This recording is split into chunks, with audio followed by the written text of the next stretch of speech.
Anyway, I got a new bed, so the angle is actually much better because it's less awkward and I'm higher up, so yay. Sam, you uploaded your video and it was on time, which I don't think I was expecting, or I forgot that you upload on Tuesdays or whatever, and I just forgot to watch it until I pressed play on this video.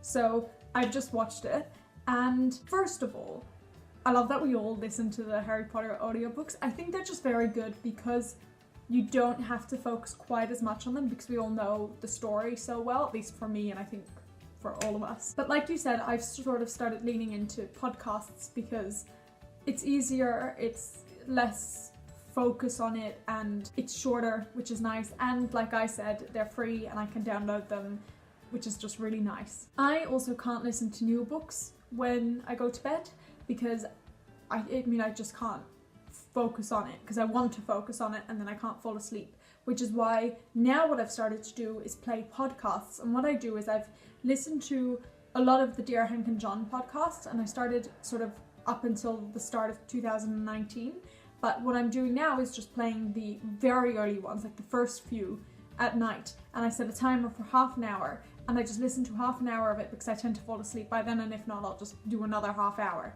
And because it's still good information and it's still interesting, but it's not important, and if I miss out on it, it's not like I'm missing out on a story or whatever.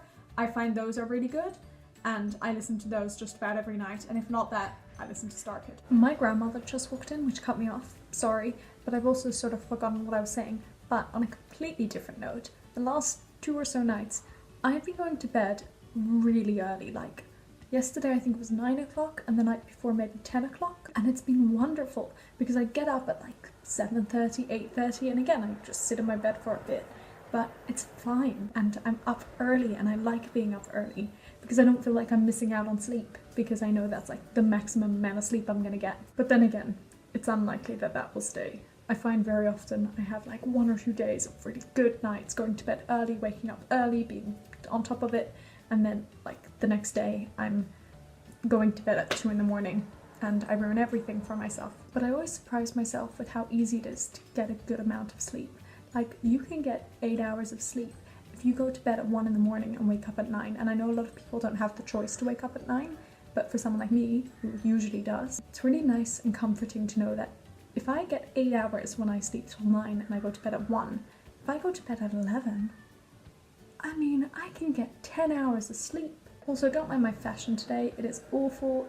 You should see what's under the jumper. It's bad, but I have everything in the wash, so yay. I feel like I have a lot to do, and I know I do have a lot to do, but I just can't like pinpoint exactly what I need to do, and even making lists isn't helping, and that's just worrying me and my brain, and just and I feel like maybe I should just get started so that I can at least do something. So I'm gonna end this video here. I'm sorry for the abrupt ending. Goodbye.